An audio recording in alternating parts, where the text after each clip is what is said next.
네, 그럼 강의 시작하겠습니다.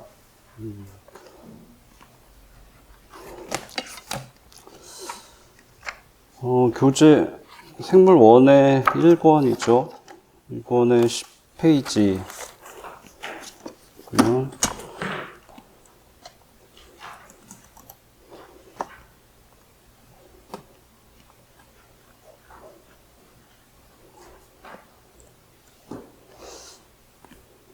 예, 생물의 특성이고요. 각 챕터를 시작할 때, 이 챕터의 기출이 뭐뭐뭐가 나왔는지를 적어 드릴 테니까 교재에 표시를 하시고, 각 챕터를 공부하시면 기출 문제를 바로바로 확인해 보시면 좋겠습니다. 근데 이 챕터는 기출 문제가 없습니다. 예. 기출 문제는 없는데, 좀 용어들이 중요하기 때문에 이 부분은 용어를 잘 공부하셔야 되고요. 보시면 이제 이 물체가 생물이냐 아니냐를 구분하는 기준 6가지가 설명이 되어 있습니다.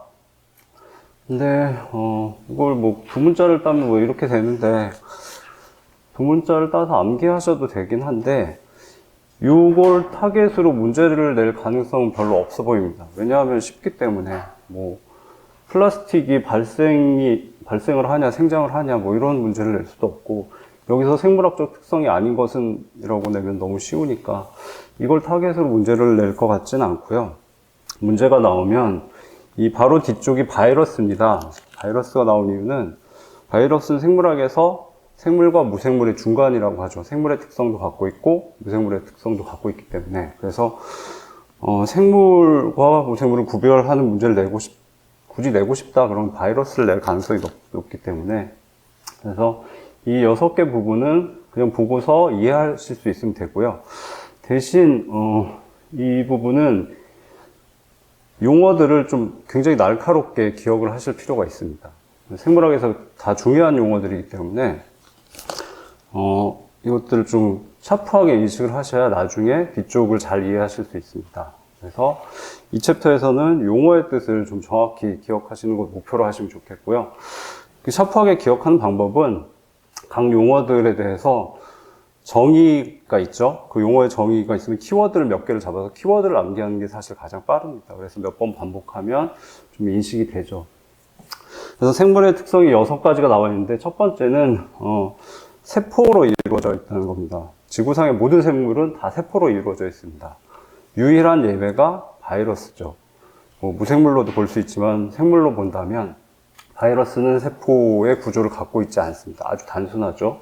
물질에 가까운 구조인데 그래서 그렇지만 바이러스를 제외하고 모든 생물은 미개한 세포부터 다 세포로 구성이 되어 있고 그 다음에 쉽게 단세포 생물과 다세포 생물로 구별할 수 있죠. 단세포 생물은 뭐 대장균, 사람의 대장에 많이 서식하는 대장균이나 세균이죠. 아니면 아메바 같은 동물들 있고요. 그 다음에 다세포 생물은 많죠. 뭐 여러분과 저 같은 사람이나 동물, 나무들 다 다세포 생물이죠.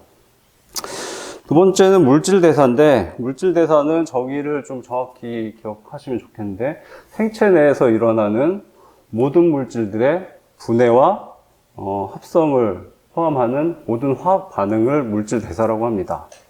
물론 생체가 자신한테 유리한 필요한 물질로 분해를 하거나 합성을 하겠죠. 몸 안에서 일어나는 모든 물질대사를 모든 화학 반응을 물질대사라고 한다. 그래서 키워드를 합성, 분해, 그 다음에 화학 반응 정도로 잡으셔서 명확히 기억하시는 게 좋겠습니다. 그 다음에 물질대사에는 동화작용과 이화작용이 있죠. 근데 뭐 쉬운 부분이지만 이제 우리 시험에서는 바꿔서 낼 수도 있습니다. 그래서 혹시나 헷갈리지 않게 잘 구별을 하셔야 되고 동화작용의 동자는 한자로 같을 동자입니다. 이화작용의 이자는 다를 이자고요. 동화작용은 작은 분자에서 큰 분자를 만드는 거죠. 에너지를 투입해서 대표적인 게 광합성을 기억하시면 되겠습니다. 다음에 이화작용은 큰 물질을 분해해서 작은 물질로 만들고 주 목적은 거기에 있는 에너지를 빼내는 거죠. 그러니까 화학 결합 안에 에너지가 들어있다고 생각하시면 됩니다. 그래서 대표적인 게 세포호흡이죠. 그래서 포도당을 분해해서 거기서 에너지 물질인 ATP를 얻어내는 세포호흡이 대표적입니다. 그 다음에 항상성. 일단 자극에 대한 반응 그리고 항상성은 좀 유사하지만 차이가 있죠. 그래서 뭐 지렁이 같은 경우는 이제 햇빛이 비치면 그늘진 쪽으로 도망가죠. 외부의 자극에 대해서 반응하는 거고, 외부나 내부의 변화에 대해서 반응을 생물은 합니다. 그래야지 살아남을 수 있기 때문에. 그다음에 항상성은 항상 같은 수치를 유지하려는 성질이죠. 그래서 체내에서 대표적인 거는 이제 혈당량, 그다음에 온도, 체온이죠. 그리고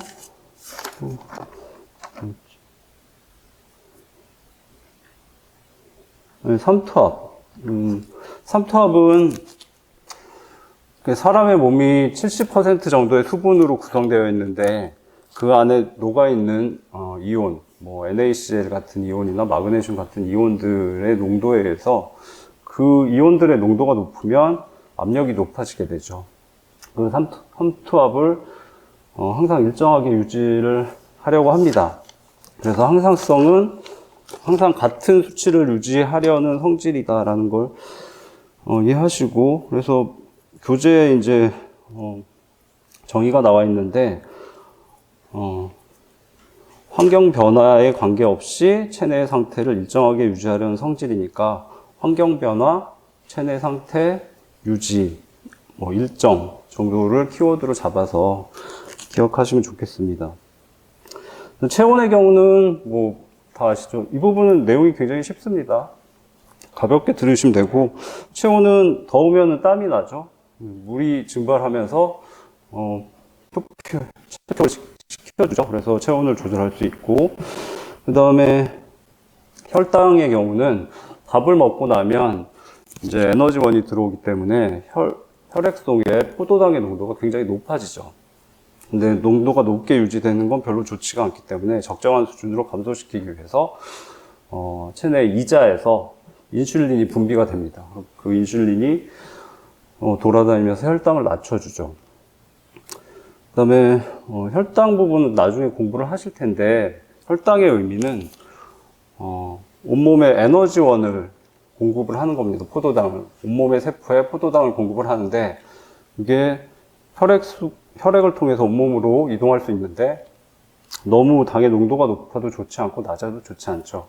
반대로 혈당이 너무 낮아지게 되면 각 세포에 포도당을 공급할 수 없기 때문에 이자에서 글루카곤이라는 물질을 분비해서 혈당을 높여줍니다. 뭐 지금 말씀드린 내용은 뒤에 다시 다 자세하게 공부하시니까 가볍게 들으시고, 그래서 인슐린과 글루카곤은 길한 관계죠. 길한 관계는 쉽게 말하면 플러스 마이너스 관계라고 보시면 됩니다. 그리고 뭐 삼투압도 변했을 때 일정하게 유지시켜 주죠. 그래서 생물은 이런 특성을 갖고 있고, 그 다음에 발생과 생장인데, 발생은 이제 교재의 정의가 세포의 구조와 기능이 다양해져서 조직과 기관을 형성함으로써 개체가 되는 거라고 나와 있는데, 동그라미 12페이지 보시면 중간쯤에 발생의 정의, 세포 구조 기능 다양, 그 다음에 조직 기관 형성 정도가 되겠죠. 세포의 모양도 바뀌고 기능도 특정화가 돼서 여러 조직과 기관을 형성을 합니다. 그 다음에 생장은 아래쪽을 보시면 발생과 같이 세포가 다양화되는 게 아니라 세포 수가 늘어나는 겁니다. 그래서 몸집이 커지는 건데, 발생과 생장은 좀 겹치긴 하는데, 사람의 경우는 출생 시점을 기준으로 보시면 됩니다. 어머니의 뱃속에서는 수정란에서 시작해서 많은 세포들이 생긴 다음에 각 세포들이 다양한 기능을 갖는 조직과 기관으로 분화가 되죠. 거기에 주력을 하게 되고 출생 이후에는 체격이 커지는 거지 세포들이 새로이 분화되는 건 아닙니다.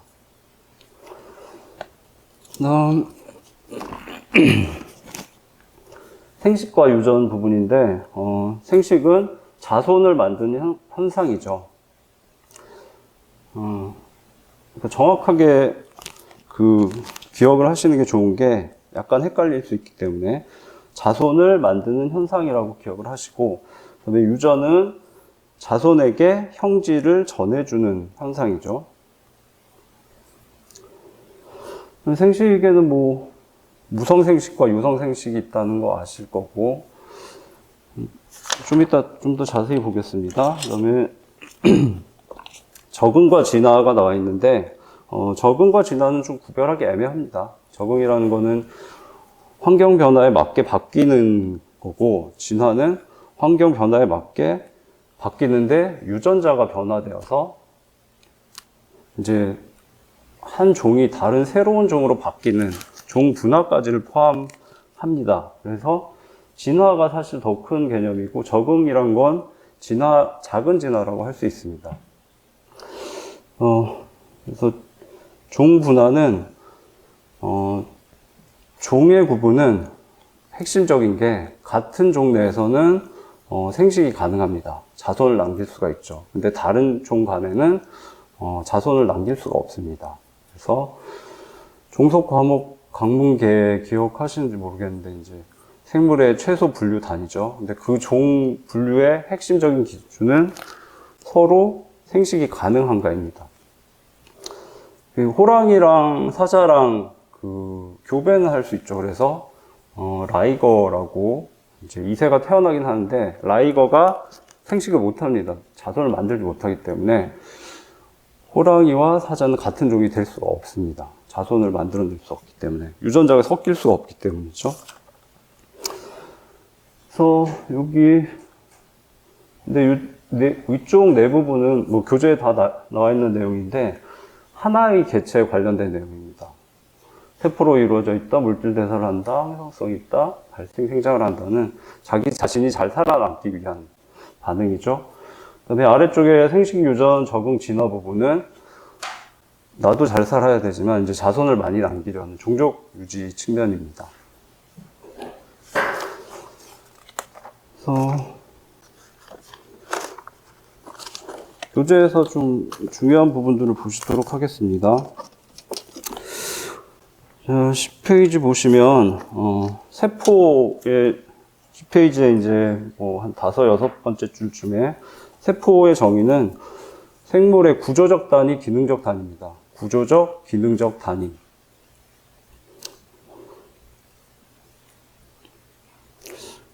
그 다음에 아래쪽에 보시면 1번 동그라미에 단세포 생물 있죠. 대장균, 아메바. 아래쪽 그림 잠깐 보시면 왼쪽에 아메바고, 하나의 세포가 개체죠. 그 다음에 아래쪽 동그라미 2번은 다세포 생물인데, 다세포 생물의 유기적 구성 부분이 나와 있습니다. 그래서, 우측 아래쪽, 그걸 한번 보시죠. 다세포 생물의 구성 단계에서 동물 부분, 맨 아래쪽. 그래서 가장 작은 단위가 세포고, 그 다음에 세포 중에 같은 모양과 기능을 가진 세포들이 모여서 조직을 만듭니다. 조직의 정의도 암기를 하셔야 됩니다. 모양과 기능이 같다. 그 다음에 이런 조직들이 모여서 기관을 만듭니다. 기관의 키워드는 특정한 기능입니다. 기관은 많이 있죠. 간, 폐, 위, 소장, 대장 이런 것들이 기관이죠. 그 다음에 기관이 모여서 기관계가 형성이 되는데, 소화계는 코와 입과 기도, 기관지, 폐라는 기관들이 모여서 소화계라는 기관계를 만들죠.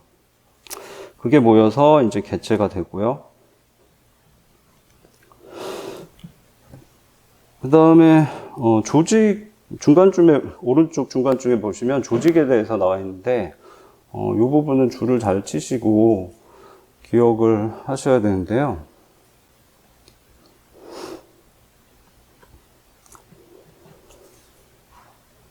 동물의 조직은 4가지만 존재합니다. 4가지로만 분류를 하는데 이 내용은 기출도 됐고 중요하기 때문에 별표도 하시고 잘 기억하시고요.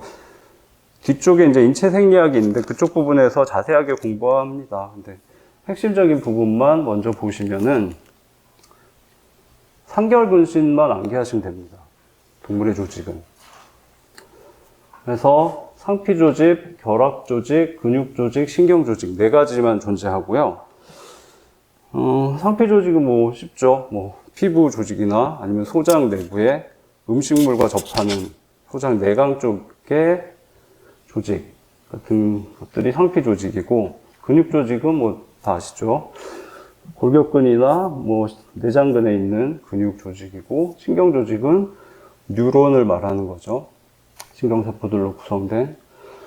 근데 이제 문제는 결합조직입니다. 결합조직은 나머지 모든 조직은 다 결합조직에 포함시킵니다. 그래서 공부하기가 편합니다. 그래서 두 문자를 따면 상결근신인데 문제에서 다음 중 결합조직인 것은 또는 결합조직이 아닌 것은이 나옵니다. 상피조직인 것은, 근육조직인 것은, 신경조직인 것은 이렇게 나올 수가 없기 때문에 결합조직만 다양하기 때문에 결합조직에 대해서 주로 묻죠. 그러면 지문에서 상피조직, 근육조직, 신경조직을 빼버리면 나머지는 다 결합조직입니다. 결합조직은 종류가 많고 나중에 자세히 배우실 텐데 실제 문제에서는 그런 식으로 접근을 하기 때문에 4가지를 외우시는 게 중요하고요. 이 두 문자는 항상 결근을 하면 근신 처분을 받게 된다, 뭐 이렇게 유치하지만 기억하시면 좋겠고요. 네. 다음 11페이지 보시면 대부분 내용을 말씀드렸죠. 그래서 맨 위에 물질 대사의 정의가 있는데 물질을 키워드 꼭 기억하십시오. 물질 합성, 원화도 분해하는 모든 화학 반응을 물질 대사라고 한다. 기억하시고, 그다음에 동화작용, 이하작용이 있고, 동화작용은 한자로 가택동자죠. 그래서 큰 물질을 합성하는 과정이라고 기억하시면 되고, 그래서 그 대표적인 게 광합성이죠. 뭐 단백질 합성도 뒤에 배우시니까 같이 기억해 두시면 좋고, 이화작용은 대표적인 게 세포호흡이죠. 그 다음에 소화도 포함이 되는데, 이제 뭐 음식물을 먹게 되면 위나 소장에서 음식물이 분해가 되죠. 단백질의 경우는 아미노산까지 분해가 되고, 그런 큰 분자에서 작은 분자로 바뀌기 때문에 이화작용입니다. 아래쪽의 그림은 뭐 보시면 이해가 되실 테니까 넘어가도록 하겠습니다. 그 다음에 우측의 용어들을 잠깐 보시죠. 11페이지 맨 우측에 효소 보시면, 효소는 촉매죠. 화학에서는 촉매지만 생물에서는 이제 생체 촉매고, 굉장히 정교한 기능을 갖고 있죠. 화학에서 쓴 촉매보다도 훨씬 뛰어나다고 하죠. 근데 이제 단점은 특정 온도나 특정 pH에서만 잘 작용합니다. 그래서 사람 몸에 있는 효소들은 체온에 가까운 상태에서 가장 잘 활동을 하기 때문에 물질 대사는 효소에 의해서 거의 일어나기 때문에 체온 근처에서 잘 일어난다. 당연한 얘기죠. 그 다음에 에너지 대사 잠깐 보시면 아까 말씀드렸듯이 이화작용의 경우 큰 물질에서 작은 물질이 되면서 그 화학 결합에 있는 에너지를 빼서 사용을 한다고 했죠. 그래서 물질 대사는 항상 에너지 대사와 같이 일어납니다. 나머지 부분은 시야 확장 이런 건 안 보셔도 되고요.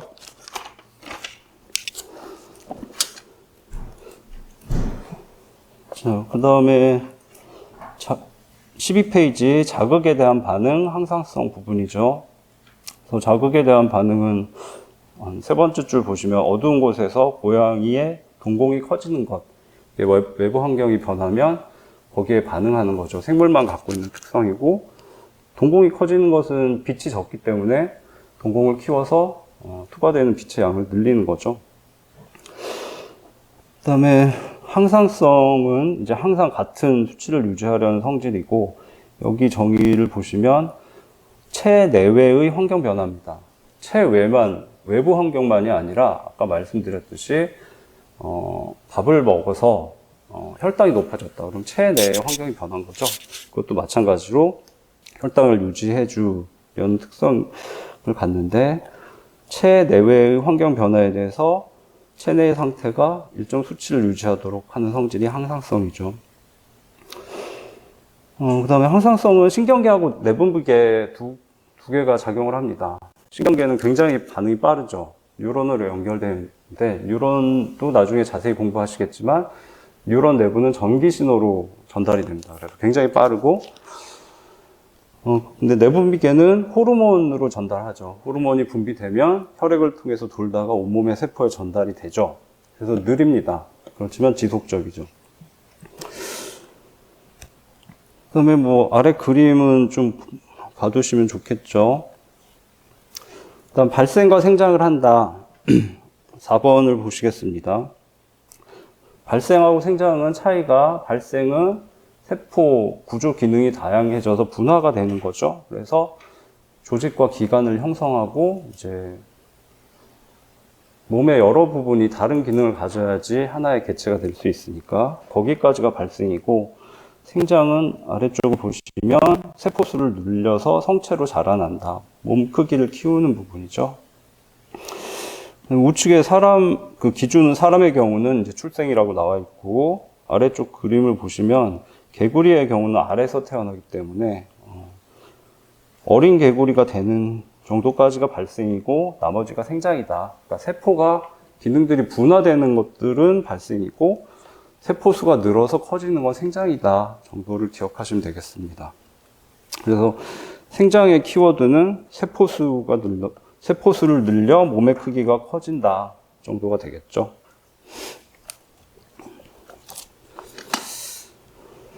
다음 13페이지 시야 확장은 보실 필요 없고요. 5번의 생식과 유전입니다. 그래서 생식은 키워드가 자손을 만드는 현상, 두 번째 줄에 나와 있죠. 그렇게 기억을 하시고, 그다음에 유전은 유전의 두 번째 줄에 형질이 자손에게 전해지는 현상, 그 정도를 키워드로 암기하시는 게 좋겠습니다. 그다음 생식에는 무성 생식과 유성 생식이 있다는 건 다 아실 거고, 아래쪽 그림을 보시면 이제 좌측이 아메바인데 가운데가 이렇게 갈라져서 두 개의 세포가 되고 있죠. 무성 생식입니다. 그다음에 우측은 호랑이가 예시로 나와 있죠. 암수가 생식 세포를 만든 다음에 결합을 해서 수정란을 만들어서 이세가 만들어지죠. 무성 생식과 유성 생식의 가장 핵심적인 특성은, 무성 생식은 유전자가 그대로 가기 때문에 유전적 다양성이 생기질 않죠. 근데 유성 생식의 경우는 일단 암수가 섞이기 때문에 유전적 다양성이 증가합니다. 다음 세대로 갈수록. 그게 핵심이고 기출에도 그런 내용이 출제가 되었습니다. 그래서 유성 생식의 장점은 뭔가, 이런 단순한 문제였는데 좋은 점을 5가지 썼는데 핵심은 유전적 다양성이라는 거 기억하셔야 되겠습니다. 그다음 우측에 무성생식의 종류가 나와 있는데 분열법, 출합법, 호자생식, 영양생식.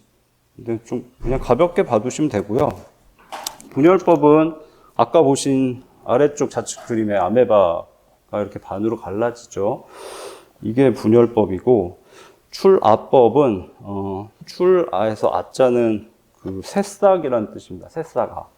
그래서 새싹이 출은 나갈 출자죠. 그래서 조그만 새싹 같은 게 나와서 그게 커지는 건데, 아래쪽에 효모 그림이 나와 있죠.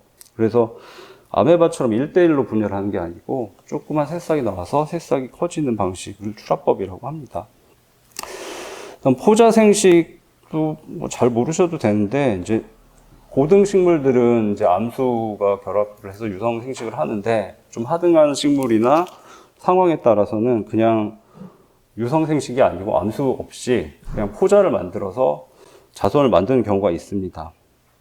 가볍게 아시면 되고, 영양생식은 영양기관이 성체로 자라는 거죠. 감자 같은 경우에 씨눈이 있는 부분을 잘라서 심으면 감자 성체로 자라죠. 그게 영양생식입니다. 가볍게 보시고,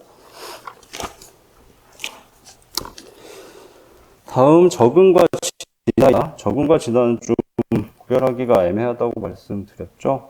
근데 진화는 이제 유전자가 바뀐다는 부분, 그리고 종분화까지 간다는 부분이 핵심입니다.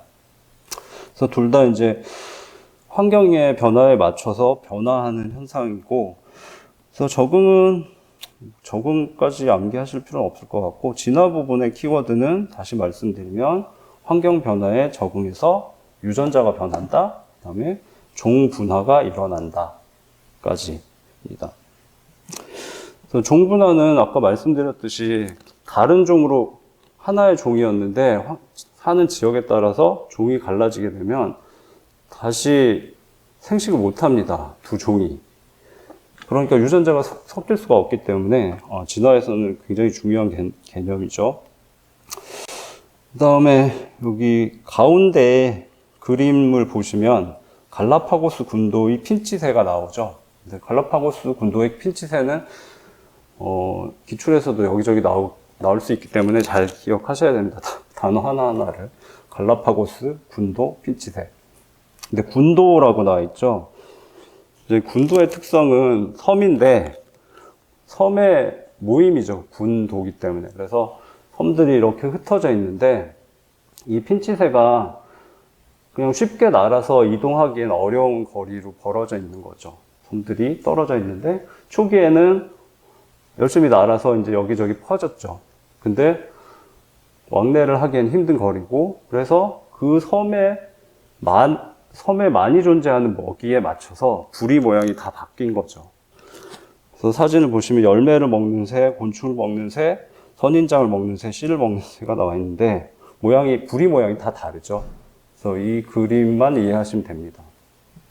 물론 부리를 그려라 이런 건 안 나오기 때문에 부리 모양을 이해하실 필요는 없고, 환경에 의해서 진화한 것을 명확히 보여준 예시 있고 생물학적으로도 의미가 있기 때문에 잘 기억하셔야 됩니다. 그 다음에 이 페이지에 이제 짜잔한 예시들이 굉장히 많이 나와 있는데 이 예시들은 다 꼼꼼히 보셔야 됩니다. 왜냐하면 이런 예시가 실제 문제로 나왔을 때는 의외로 어렵습니다. 명확히 기억을 못하면 헷갈리더라고요. 그래서 이 예시들은 하나하나 좀 여러 번 자주 접하시는 게 좋고요. 그래서 몇 개만 보자면 맨 위에 4가지 사진 중에 이제 캥거루쥐는 사막에 사는데 수분이 부족하기 때문에 오줌을 소량만 쌉니다. 사막에 사는 동물들은 다 그렇죠. 진한 오줌을. 그러니까 배출해야 되는 불순물의 양은 많은데 소변량이 많으면 수분이 부족하니까 진한 오줌을 배설을 하게 되죠. 그다음에 선인장은 입이 가시라서 수분 보호한다는 건 다 아실 거고, 눈신토끼가 나와 있는데 이제 겨울에는 털이 흰색으로 바뀌어서 보호색에 적응했다는 내용이죠. 가랑잎벌레는 잎과 같은 모양으로 천적으로부터 몸을 보호한다. 그럼 그 사소한 예시들도 좀 잘 봐두셔야 됩니다. 쉬운 내용이니까 반복해서 보시면 좋고요. 그 다음에 아래쪽에 이제 사막토끼와 북극토끼가 나와 있죠. 사막토끼와 북극토끼는 잘 기억해 두시면 좋은 게 유사한 내용이 기출이 됐고요. 그래서 별표 하시고 잘 보시고, 사막토끼는 이제 사막의 더운 환경에 살죠. 그래서 말단부가 큽니다. 몸체는 작은데, 그래서 귀도 크고 몸에 비해서 귀가 크면 열 발산이 쉽죠. 표면적이 넓기 때문에. 그래서 체온 조절을 위해서 귀가 크고요. 반대로 북극토끼의 경우는 몸집에 비해서 귀가 작습니다. 체온 손실을 줄이기 위해서죠. 귀가 작으면 표면적이 작아지니까 이런 현상은 토끼뿐만 아니라 곰이나 여러 가지 동물들이 다 갖고 있습니다. 그래서 추운 지방에 사는 동물들은 말단부가 작다. 더운 지방에 사는 동물들은 말단부가 크다라는 걸 잘 기억하셔야 되겠습니다.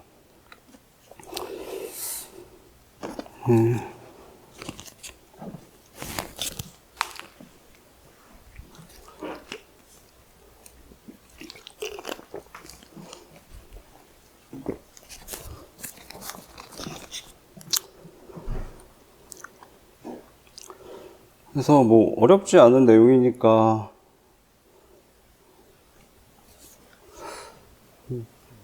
보시면 되고, 내용들을 정리했는데 다시 안 보셔도 되겠죠? 여러 번 봤으니까. 예. 그 다음에 여기 좀 기재를 해 주시면 좋은 게 14페이지에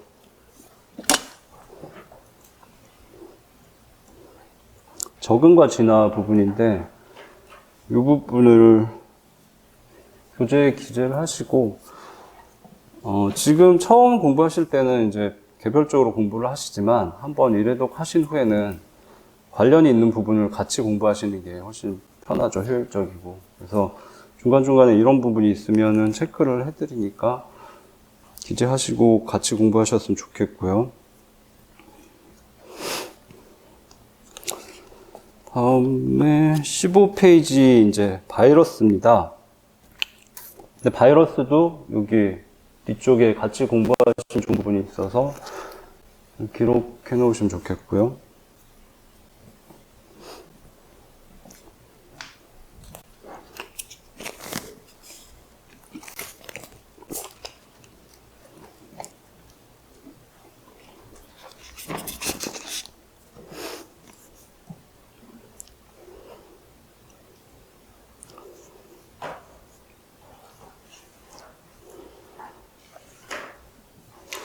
바이러스는 말씀드렸듯이 생물과 무생물의 중간이기 때문에 이 부분에 나와 있고요.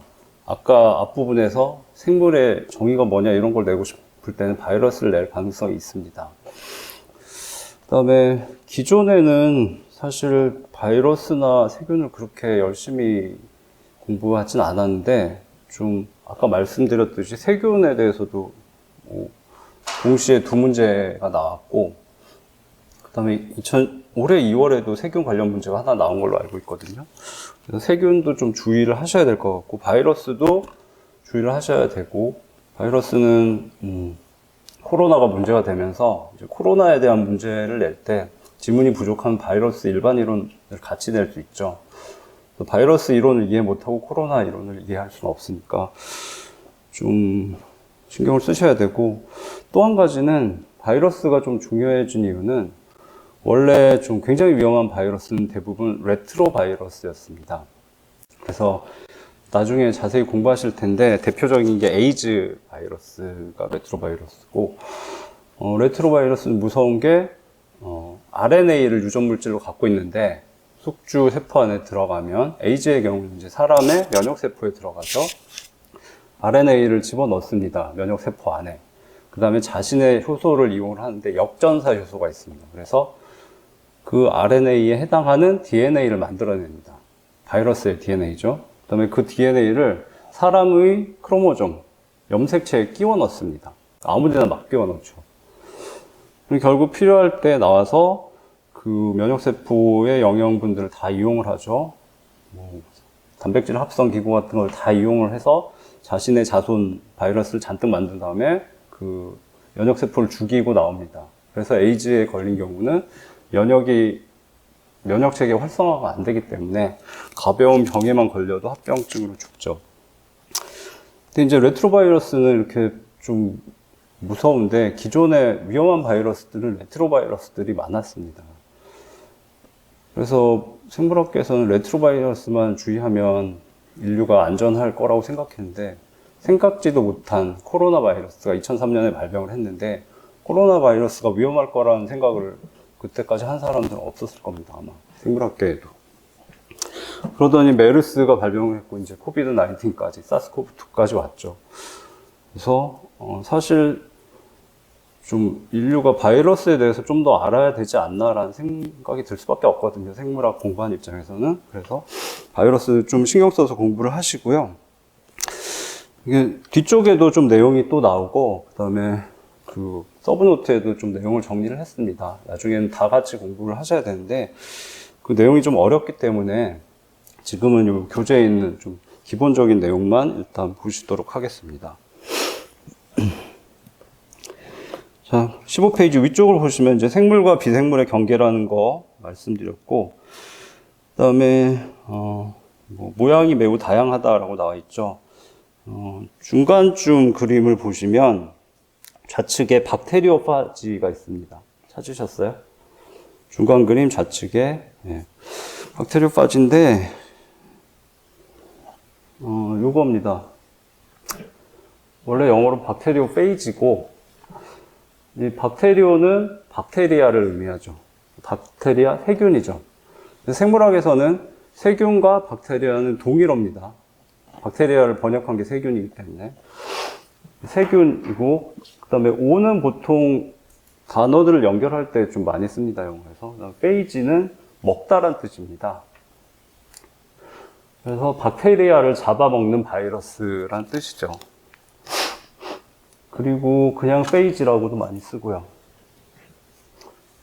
근데 이제 박테리오페이지인데 한국어로 할 때 박테리오페이지라고도 하고 파지라고도 하고요. 그냥 파지라고 옛날에는 쓰기도 했습니다. 혹시 그런 용어가 나오면 당황하지 마시고 박테리오페이지, 박테리오파지, 파지 다 같은 용어입니다. 그래서 다시 교재로 돌아오시면 모양이 되게 특이하게 생겼죠. 그리고 우주선 착륙선처럼 생겼죠. 그래서 파란 부분이 유전물질인 DNA입니다.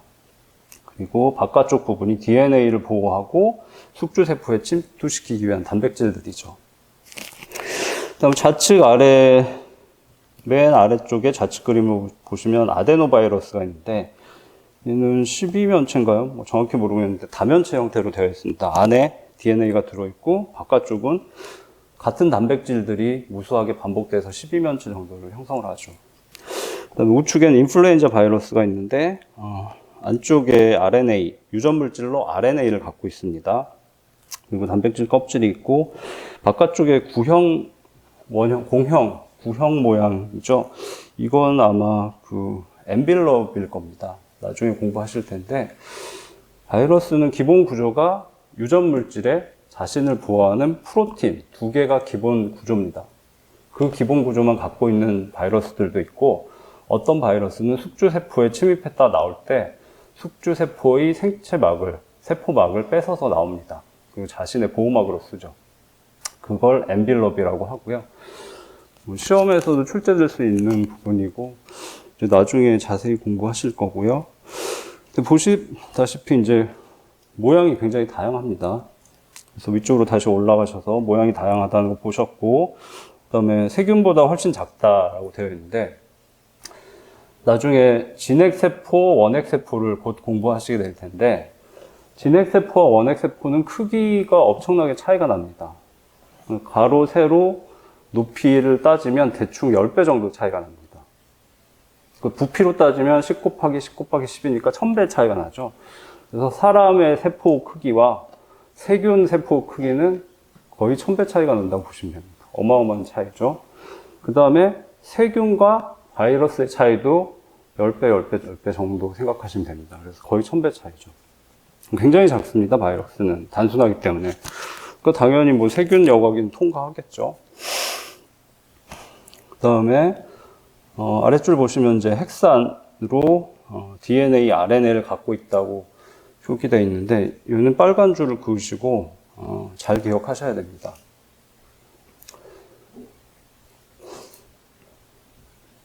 위쪽에서 한 6번째 줄쯤에 유전물질로 핵산, DNA 또는 RNA를 갖고 있다고 가볍게 나와 있는데 시험에서 가벼운 내용이 아니죠. 지구상의 생물 중에 유전물질로 RNA를 갖고 있는 생물은 없습니다. 유일하게 바이러스만 RNA만 유전물질로 갖고 있는 경우가 있습니다. DNA만 유전물질로 갖고 있는 경우도 있고요. 바이러스도 있고 2개를 동시에 가진 경우는 없습니다. 그래서 바이러스를 분류할 때 첫 번째 분류 기준이 유전물질이 뭐냐입니다. DNA냐, RNA냐. 그래서 시험에 유전물질이 DNA냐, RNA에 따라서 상당히 바이러스가 다른 특성을 나타내기 때문에 시험에서는 중요하고 1차적으로 물어볼 수 있습니다. 얘는 DNA 바이러스다. 근데 실제로 RNA 바이러스일 수 있죠. 그리고 또 한 가지 중요한 사실은 DNA 바이러스보다 RNA 바이러스가 일반적으로 훨씬 더 위험합니다. 나중에 다시 나오지만, 이유는 DNA의 경우는 DNA를 복제를 해서 자신의 자손들한테 나눠주죠. 두 개로 나눈 다음에.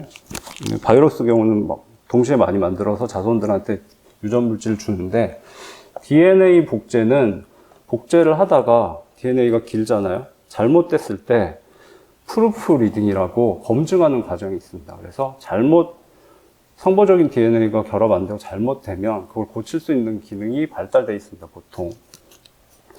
근데 RNA는 그런 기능이 굉장히 약합니다. 그래서 RNA 복제하다가 틀려도 대충 넘어갑니다. 그렇기 때문에 돌연변이가 굉장히 많이 생기죠. 그래서 이제 독감 바이러스가 인플루엔자 바이러스고 대표적인 RNA 바이러스인데 매년 새로운 백신을 만들어내죠. 작년에 맞은 백신은 효과가 없습니다. 변이가 너무 심하기 때문에. 그래서 RNA가 돌연변이가 훨씬 많다라는 건 실제 기출지문에도 있는 거고 중요한 내용이고, 이유는 자가 수정 기능이 없기 때문이다라는 거 기억하시면 되겠습니다. 다음 아까 이제 바이러스는 기본 구조가 유전물질 DNA 또는 RNA와 그다음에 여기 6번째 줄이네요. 이를 둘러싸고 있는 단백질 껍질이라고 되어 있는데 명칭을 정확히 아셔야 됩니다. 여기 있네요. 캡시드 프로틴입니다. 그래서 시험에서는 캡시드라고 나올 가능성이 높기 때문에 단백질 껍질은 잊어버리시고 캡시드를 기억하셔야 됩니다. 한글로 캡시드라고 나올 가능성이 높겠죠. 자, 그 다음에 이제 비생물적인 특성 부분, 양가로 1번 보시면, 세포 소기관이 없다. 아무것도 없습니다. 유전물질 있고 보호하는 단백질밖에 없습니다. 캡시드 프로틴. 그래서 진핵 세포 같이 복잡한 세포 소기관들이 전혀 없기 때문에 세포라고 할 수가 없죠. 그 다음에, 맨 마지막 줄에 핵산과 단백질의 결정체로 존재한다는 거 줄 쳐놓으시고 그 용어 자체를 기억하셔야 됩니다. 그러니까 숙주 세포 내부에 있지 않고 바깥에 있을 때는 거의 물질로만 존재하는 거죠. 근데 표현이 핵산과 단백질의 결정체란 표현을 쓰는데 저는 사실 원래 전공이 화학인데 굉장히 잘못된 표현이라고 생각을 하거든요. 결정하고 없다고 해야 될 것 같은데. 근데 이 지문 그대로 출제될 수도 있기 때문에 이 질문 자체를 기억하십시오. 그러니까 좀 우리 시험의 지문들을 보면 고교 교육 과정에 있는 표현이 그대로 나오는 경우가 좀 있었습니다. 그래서 기억하시라는 거고요. 다음은 이제 생물적 특성을 보실 텐데 아래 그림을 먼저 보시겠습니다. 아래 그림 좌측 보시면 박테리오파지가 있죠. 페이지가 있고 우측으로 가면 대장균 있죠. 대장균에 이렇게 살포시 내려앉아서 박테리오페이지가 DNA만 대장균 속에 밀어 넣습니다. 그림이 작아서 잘 안 보이네요. 그래서 DNA가 들어가서 이 대장균, 숙주세포를 완전히 바보로 만듭니다. 그래서 숙주세포의 모든 에너지와 모든 세포 소기관들이 박테리오페이지의 DNA와 단백질만 주로 만들어내도록 조정을 합니다. 그래서 자신의 자손들을 잔뜩 만들어내고 이제 쓸모가 없어지면 더 영양분이 없으면 세포막을 뚫고 나와버립니다. 그래서 대장균은 죽게 되죠. 우측 사진 보시면 대장균을 파괴하고 나오는 새로운 파지라고 페이지가 잔뜩 붙어 있죠. 여기도 파지란 표현이 용어 파지란 표현 주의하시고 박테리오페이지, 박테리오파지, 파지 다 씁니다. 그래서 이 그림을 바탕으로 이제 위에 내용을 보시면 이제 생물학적인 특성은 첫 번째 핵산을 갖고 있다는 거죠. 유전물질을 갖고 있으니까 생물학적인 특성이죠. 그다음에 두 번째 줄 뒤쪽을 보시면 물질 대사. 숙주세포의 효소들을 이용해서 자신의 DNA도 복제하고 단백질도 복제하죠. 물질 대사는 생체 내에서 일어나는 합성 또는 분해를 포함한 모든 화학 반응이라고 말씀드렸죠. 자기가 필요한 화학 반응을 일으키는 겁니다. 그다음 증식, 하나가 들어가도 굉장히 많은 자손들을 만들어내죠. 생식이라고 생각할 수도 있고, 그다음에 유전 현상. 아까 말씀드린 에이즈 바이러스 같은 경우에는 이렇게 사람의 염색체에 끼어 들어가면서 돌연변이가 일어나기도 하고, 사람의 염색체가 돌연변이가 일어나기도 하고, 돌연변이도 일어납니다. 그다음에 그래서 뭐 아래쪽에 같은 내용이네요. 물질 대사 증식 유전 돌연변이. 그래서 유전자가 돌연변이가 일어나서 유전자가 바뀌게 되면 진화를 하게 되겠죠. 그 환경에 더 적합한 유전적 다양성을 가진 개체들이 나타날 수 있기 때문에, 그래서 바이러스는 생물적인 특성과 비생물적인 특성을 모두 가지고 있고, 숙주세포 바깥에서는 거의 비생물로 존재하고, 그 다음에 숙주세포 내부에서는 생물로 존재한다. 그 다음에 그래서 바이러스를 절대 기생이라는 용어를 쓸 수도 있습니다. 밖에서는 아무 의미가 없거든요. 물질이거든요. 숙주가 없으면. 그러니까 뭐가 있죠? 다른 기생. 여러 가지 기생이 있죠. 대장균 같은 경우 사람 몸에 기생하면서 사람 몸에도 도움을 주지만 밖에서도 어떻게든 생명체로서 활동을 하죠. 숙주 내에서도 활동할 수 있고. 근데 바이러스는 숙주 바깥에서는 그냥 물질이기 때문에 절대 기생이라는 용어를 사용합니다. 다음에 우측 중간에 바이러스와 최초의 생명체, 이것도 지문화될 수 있기 때문에 보시면 바이러스는 절대로 최초의 생명체가 아닙니다. 왜냐하면 숙주세포가 없으면 살 수가 없기 때문이죠. 숙주세포가 먼저 존재해야 바이러스가 존재할 수 있기 때문에 2등은 할 수 있지만 1등은 절대 못하는 거죠. 다음 아래쪽에 2번 바이러스의 구분이 있습니다. 네. 보시죠. 첫 번째 줄에 이제 DNA 바이러스와 RNA 바이러스를 구별한다. 중요하죠. 그래서 나중에 바이러스 공부하시면 얘가 DNA 바이러스인지 RNA 바이러스인지 첫 번째로 파악을 하셔야 됩니다. 빨간 줄을 쳐놓으셔도 좋고요. 그 다음에 두 번째 줄에 숙주 종류에 따라서 동물 바이러스, 식물 바이러스, 세균 바이러스로 구분한다. 일반적인 구분 방법이고, 바이러스가 모든 세포를 감염시키는 게 아니죠. 자기가 감염시킬 수 있는 숙주 세포가 정해져 있습니다. 메르스 같은 경우에는 낙타에서 유래한 걸로 추정하고 있죠. 그래서 원래는 낙타만 감염시킬 수 있는 바이러스였는데, 그게 변이가 일어나면서 우연히 사람한테도 감염을 시킬 수 있는 종간 감염이 일어났는데, 어찌됐든 바이러스는 자기가 감염시킬 수 있는 숙주세포의 종류가 정해져 있습니다. 그래서 동물, 식물, 세균, 바이러스로 구분하죠, 원래는.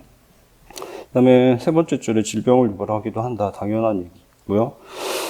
그 다음에 좀 어려운 부분이 어떤 질병이 바이러스가 일으키는 질병이냐, 이런 문제가 나올 수 있는데, 많이 어렵습니다. 그거는 많이 공부를 해야 되기 때문에.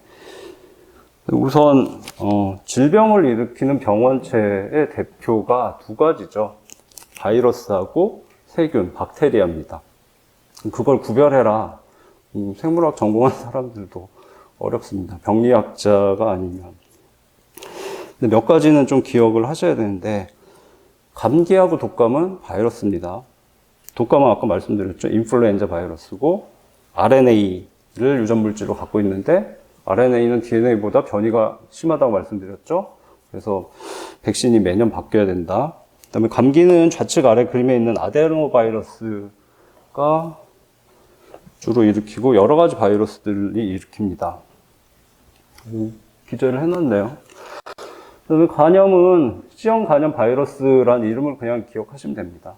그래서 B형도 B형 간염 바이러스가 일으키고, 그 다음에 에이즈는 HIV도 기억하셔야 됩니다. Human Immunodeficiency 바이러스의 약자고요. 사람에게 면역이죠. Immunodeficiency 결핍이죠. 그래서 사람에게 면역 결핍을 일으키는 바이러스 HIV. 그러니까 에이즈 바이러스 대신 HIV가 지문에서 출제될 수 있기 때문에 풀네임은 모르셔도 되지만 HIV는 기억하셔야 되겠습니다. 에이즈는 HIV가 일으킨다는 거 마지막에 V니까 바이러스라는 거 아시겠죠? 그래서 여기 한 4개 정도는 바이러스가 아니라는 거, 박테리아가 아니라는 거 부정시켜주는 게 좋겠습니다. 홍역도 그러니까 홍역은 모르셔도 될 거고요. 4개는 어렵지 않으니까 기억하시고, 우측 하단에 이제 바이러스의 구분이 있는데 얘도 좀 어렵습니다. 그래서 그냥 대표적인 것만 하나씩 보시죠. DNA 바이러스는 모르셔도 될 것 같고, 아데노 바이러스를 기억하셔도 되고요. 그 다음에 RNA 바이러스는 아까 인플루엔자 말씀드렸죠. 독감을 일으키는데 매년 백신이 바뀐다. 그 다음에 HIV도 말씀드렸죠. 레트로바이러스고, 그 다음에 역전사 효소를 이용해서 사람의 염색체에 자신의 DNA를 만들어서 끼워 넣는다. 그걸 기억하시면 RNA 바이러스라는 거 생각나시겠죠? 그래서 인플루엔자하고 HIV 정도는 RNA 바이러스다라는 거 기억하시면 좋겠고요. 그 다음에 숙주의 종류에 따른 구분, 동물 바이러스는 기억하실 필요 없고, 식물 바이러스도 지문에 식물은 바이러스가 없다 이렇게 나올 수도 있습니다. 유치하게. 식물도 바이러스가 있다는 거 기억하시면 되고요. 대표적인 어느 교재나 대표적으로 나오는 게 담배 모자익 바이러스입니다. 그러니까 재배하는 담배 있죠. 담배 나무에 이 바이러스가 감염이 되면 잎이 알록달록해집니다. 그래서 모자익한 것 같다 그래서 이름이 터베코 모자익 바이러스고, 담배잎을 얼룩덜룩하게 만드는 바이러스고, 약자로도 나오기 때문에 약자도 같이 보시죠. TMV입니다. 그래서 식물도 바이러스가 있고 대표적인 게 TMV다 정도 기억하시고, 다음에 이제 세균 바이러스는 아까 말씀드렸죠. 박테리오파지, 박테리아를 잡아먹는 바이러스. T2, T4 등이 있는데 뭐 그냥 박테리오파지만 기억하시면 되겠습니다. 예, 바이러스도 그렇게 쉽진 않죠. 이제 뒤쪽에 더 어려운 부분을 또 공부하셔야 되고,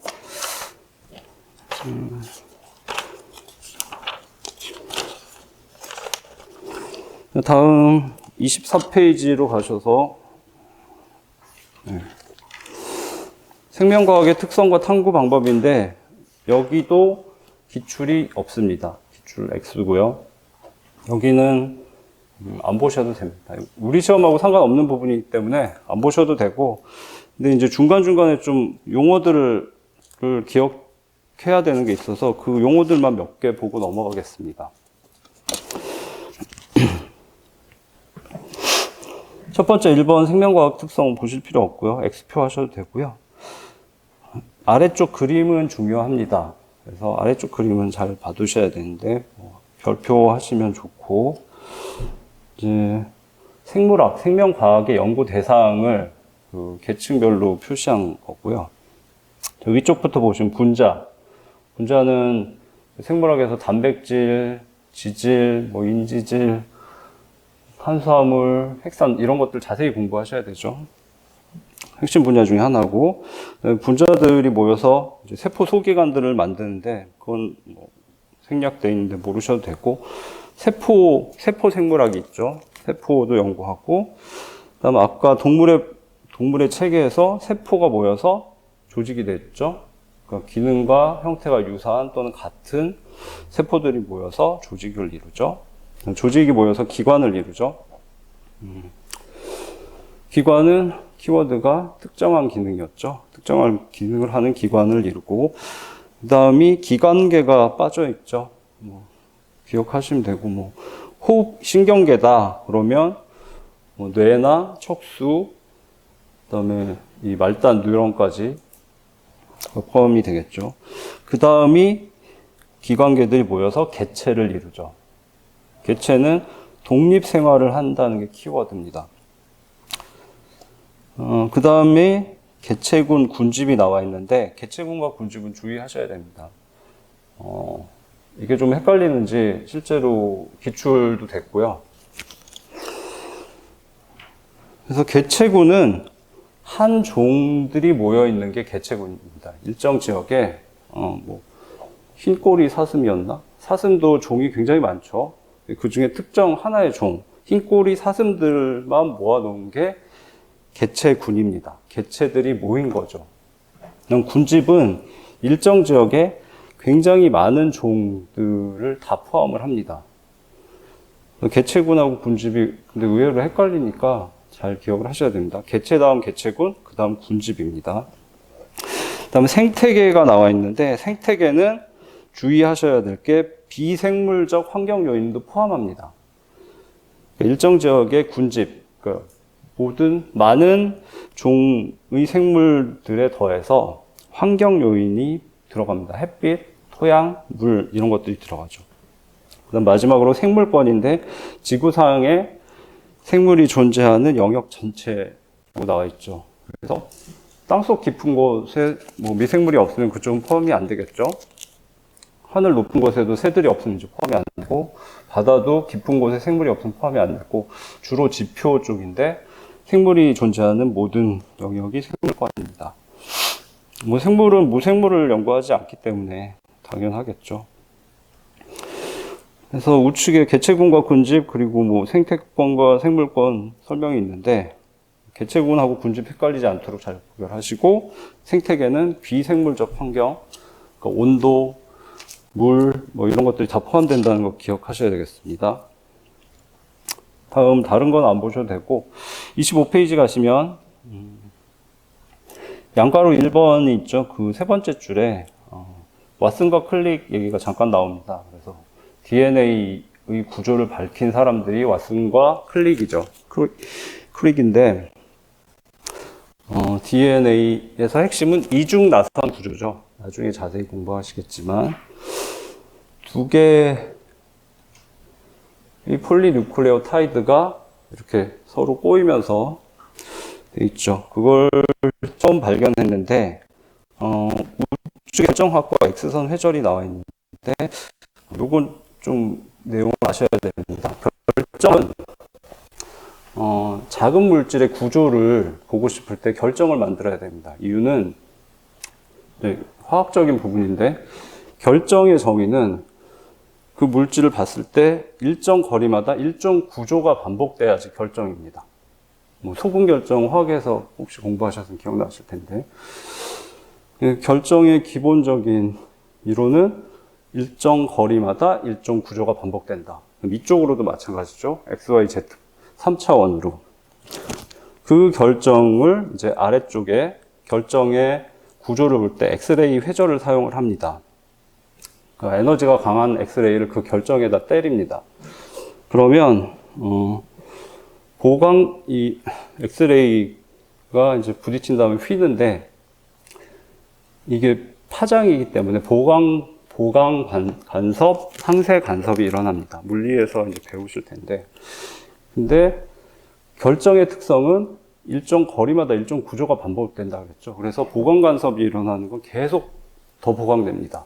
상쇄 간섭이 일어나는 부분은 계속 상쇄가 돼서 안 보입니다. 그래서 나중에 이 사진 보시면 엑스레이 사진에 찍게 되면 점들이 나타납니다. 그 점들을 보고 왓슨이나 클릭 같은 사람들은 이거 구조가 어떻게 생겼어? 라고 수학적인 변환 공식을 통해서 원래 구조를 찾아냅니다. 그게 엑스레이 회절이고 원래 DNA 결정을 만들어서 엑스레이를 찍은 사람은 이 두 사람이 아니죠. 프랭클린이라는 여성분인데 노벨상도 못하고 이름도 잘 안 알려지고 해서 최근에 이제 화성 탐사선에 그분 이름이 붙여졌다고 하더라고요. 기리기 위해서. 그래서 왓슨과 클릭이 프랭클린의 결과를 훔쳤다라는 얘기도 있고 프랭클린이 제공을 했다라는 얘기도 있는데 또 왓슨과 클릭의 식견이 뛰어났던 것도 사실인 것 같고 자세한 내용은 모르겠는데 이 X선 회전 사진을 보시면 스팟이 몇 개 없죠. 단순하죠. 그래서 왓슨과 클릭이 깜짝 놀란 거예요. 사람의 유전자다. 이런 복잡 복잡한 생명체를 만들어내기 위해서는 굉장히 복잡한 정보가 담겨 있어야 되고, 그럼 구조가 굉장히 복잡해야 되고, 그럼 스팟이 굉장히 많아야 되는데, 스팟이 너무 없는 거예요. 그래서 깜짝 놀란 거죠. 그래서 이 두 사람이 굉장히 단순한 구조, 반복되는 구조를 갖고 있다는 걸 추정을 하고 찾아낸 게 DNA 이중 나선입니다. 그래서 DNA 이중 나선을 나중에 공부하시는데, 바깥쪽 부분은 거의 똑같은 게 반복이 됩니다. 그리고 두 개의 폴리뉴클레오타이드가 서로 반대 방향으로 존재하죠. 그래서 대칭성이 굉장히 큰 물질이고, 그래서 찾아냈다고 보시면 되겠습니다. 다음, 생물학을 공부하셨으니까 기본적으로 아셔야 되는 내용이라서 말씀드렸고, 그 아랫줄에 푸른 곰팡이에서 페니실린이 발견됐다도 기억은 하셔야 되겠죠. 그러니까 세균을 배양하는데 오래 놔두면 이제 곰팡이가 생기는 경우가 있거든요. 근데 푸른 곰팡이가 생기면 세균이 다 죽어버립니다. 그 근처에. 그래서 그 푸른 곰팡이에서 세균을 죽이는 물질이 나온다는 걸 찾아낸 거죠. 그게 페니실린이고, 실제로 항생제는 굉장히 많습니다. 인간이 개발한 인공 항생제들 많지만, 이제 페니실린은 자연에 존재하는 최초로 발견된 항생제죠.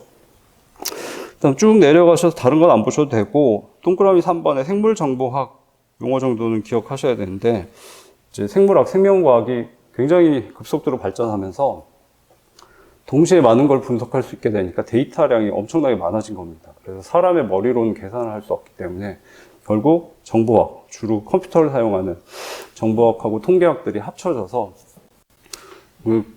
큰 프로젝트는 이제 슈퍼컴퓨터를 사용을 하죠. 그래서 많은 데이터를 동시에 처리해서 통찰력을 발휘해서 연구하는 분야가 이제 생물정보학이 등장을 했고, 사실 생물학에서는 이쪽 부분이 이제 계속 핫 이슈가 될 수밖에 없죠. 앞으로는 이런 쪽으로 많이 바뀌게 되니까. 다음 쭉 내려오셔서 동그라미 4번에 두 번째 줄에 GMO, Genetically Modified Organism이라고 되어 있죠. 유전자 변형 생물이죠. GMO라는 용어는 뭐 지문에 나올 수 있으니까 유전자 변형 생물이다. 그 뜻은 기억해 놓으시고, 예, 그 정도 보시면 되겠습니다. 다음 26페이지는 이제 귀납법, 연역법 얘기인데, 귀납법이 뭔지만 그냥 한번 보시죠. 한 5번째 줄에 귀납적 탐구 방법 보시면 자연 현상을 관찰해서 마지막에 일반적인 원리를 도출하는 거죠. 개개의 사실에서 큰 원리를 도출하는 게 귀납법이다. 그거 정도만 기억하시고요. 나머지는 볼 게 없습니다. 우측 아래 사람 유전체 사업은 용어를 기억하셔야 되는데,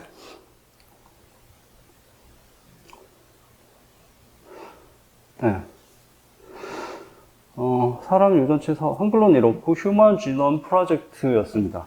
사람이고, 지는 유전자고, 한 개 단백질을 주로 만드는 유전자고, 지놈은 그 생물이 갖고 있는 전체 유전자를 다 말합니다. 그래서 OME라고 붙이게 되면 그 생명체가 갖고 있는 전부 다라는 의미입니다. 그래서 사람의 유전체 전체를 분석하는 프로젝트고 HGP라고도 불렸는데, 미국이 주도했고 한국도 협박을 했죠. 그래서 돈과 인력을 합해라. 합하지 않으면 나중에 결과가 나왔을 때 너희한테 안 주겠다. 그래서 한국도 좀 참여를 하고, 근데 사실 필요한 프로젝트였죠. 생물학계에 중요하고. 근데 의외로 굉장히 빨리 끝났습니다. 예상보다도 10몇 년 계획했는데 한 2, 3년 빨리 끝난 걸로 알고 있습니다. 이미 한 20년 됐나? 10몇 년 전에 다 끝났고요. 연구하는 와중에 굉장히 속도가 빨라졌고,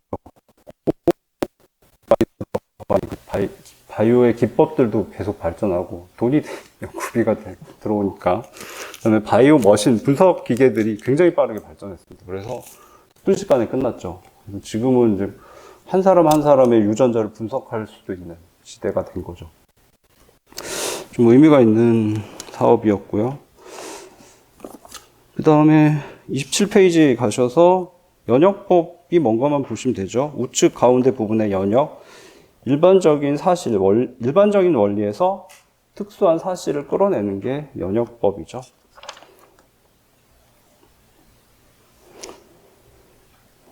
다음 29페이지 가시고 29페이지 첫 번째 동그라미 1번 파스텔의 백신 연구는 한번 전체 표시하고 읽어보시고 3번 플레밍의 페니실린 발견도 읽어보시고 페니실린은 아까 말씀드렸고 그다음에 위쪽에 파스테르가 백신을 처음 만들었죠. 근데 이제 닭을 갖고 연구를 했는데 닭도 콜레라가 있어서 설사를 하다가 죽는 거죠. 그래서 여러 가지 실험을 했겠죠. 근데 그러다가 닭 콜레라 균을 오랫동안 방치를 한 겁니다. 약화되도록.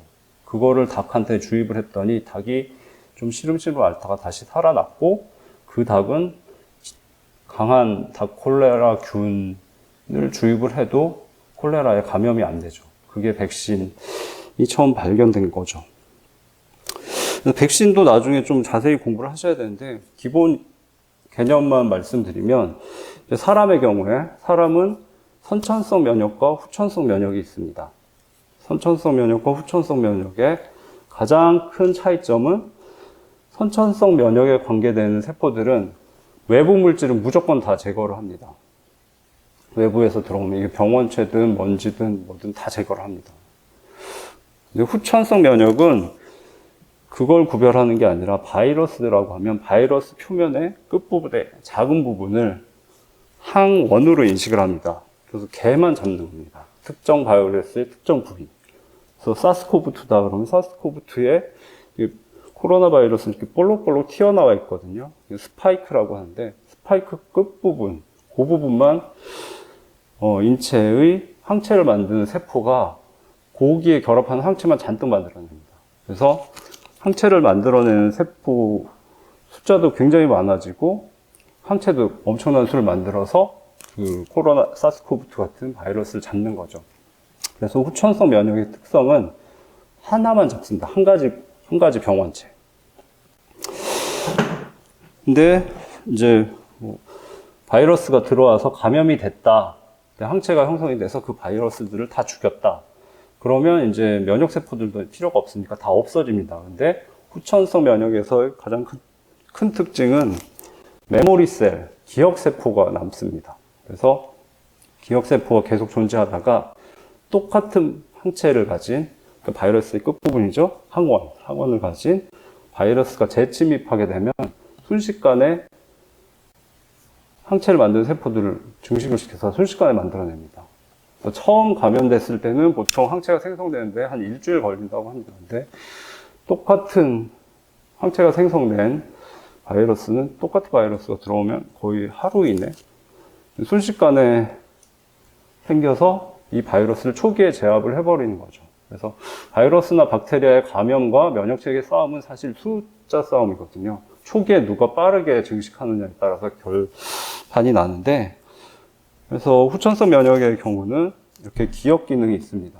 그걸 백신이 이용하는 거죠. 그래서 약화된 균을 반으로 자를 수도 있고 항원만 존재하면 됩니다. 약처를 해서 약화를 시키거나 균의 일부를 투입을 하게 되죠. 그러면 그 사람은 거기에 대한 항체를 만들 수 있는 능력이 생성이 되고 메모리셀 기억세포가 남아 있습니다. 그러면 똑같은 균이 다시 들어왔을 때 바로 대응을 하게 되죠. 그게 백신의 원리입니다. 그냥 가볍게 일단은 그 정도 아시면 되고요. 시간이 좀 많이 지나서 15분 휴식하고 나머지 진행하도록 하겠습니다.